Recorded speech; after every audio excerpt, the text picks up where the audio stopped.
प्रभु के प्राण प्रतिष्ठा के अवसर पर नवदिवसीय सरस श्री राम कथा के दूसरे दिन भगवान शंकर पर हुआ प्रसन्न।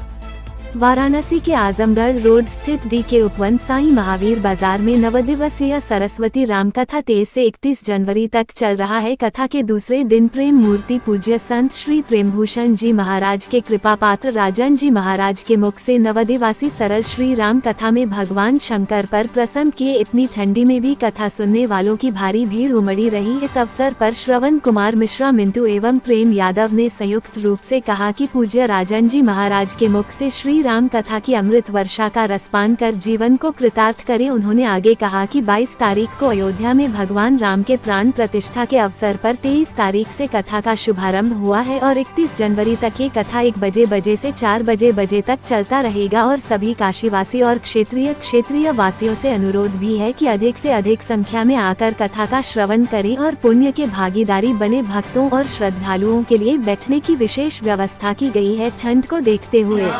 संबोधित किया। अभी पार्वती जी भवानी नहीं है। भवानी कौन? भव यानी भगवान शंकर। भव की अर्धांगिनी को भवानी कहते हैं। इसलिए हम लोग श्लोक में कहते हैं भवम भवानी सहितम। भवम यानी भगवान शंकर और भव की अर्धांगिनी भवानी यानी पार्वती। आप दोनों को सहितम नमामि। आकाशवाणी ने कहा है भवानी की अर्थात आप भवानी बनेंगी, आप भव की अर्धांगिनी बनेंगी। आपकी मनोकामना पूर्ण भई। पिताजी बुलाने आए, घर जाइएगा, सप्तऋषि मिले, वचनों को सत्य समझिएगा।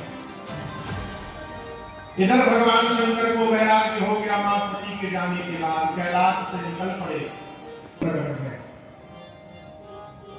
और पार्वती जी के जन्म की पूरी कथा सुनाई। विस्तर सहित कृपा निधि। यहाँ दर्शक करिए, जिस समय भगवान शंकर के सामने राम जी पार्वती जी की कथा सुना रहे थे, शंकर जी मन में सोचने लगे, जय हो प्रभु, जिन पार्वती ने पिछले जन्म में आपकी कथा नहीं सुनी, उन्हीं पार्वती की कथा आप इतने प्रेम से सुना रहे होंगे। जब कथा पूरी हो गई तो राम जी ने पूछा भगवान शंकर से, बाबा कथा कैसी थी? शंकर जी बोले, जब इतना सुंदर कथावाचक कथा सुनाएगा तो कथा तो दिव्य लगनी ही है प्रभु, दिव्य कथा। राम जी बोले, इतनी सुंदर कथा आपको सुनाया हो, कुछ दक्षिणा नहीं देंगे? शंकर जी बोले, जो आज्ञा करिए। तब राम जी ने कहा, मेरी यही दक्षिणा है, मैं यही मांगता हूं, जाय विवाह शैलजहि या मोहि मांगे। मैं यही याचना करता हूं कि आप जाकर पार्वती जी से विवाह करें। शंकर जी ने तो पहले मना किया, प्रभु उचित नहीं होगा। फिर कहा, आपकी आज्ञा शिरोधार्य है। यहाँ पर पार्वती जी के प्रेम की परीक्षा लेने के लिए भगवान शंकर ने सप्तऋषियों को भेजा है और सप्तऋषियों ने जाकर मेरी मां को अनेक प्रकार से लालच दिया। हमारे पूज्य महाराज श्री कहते, बाबू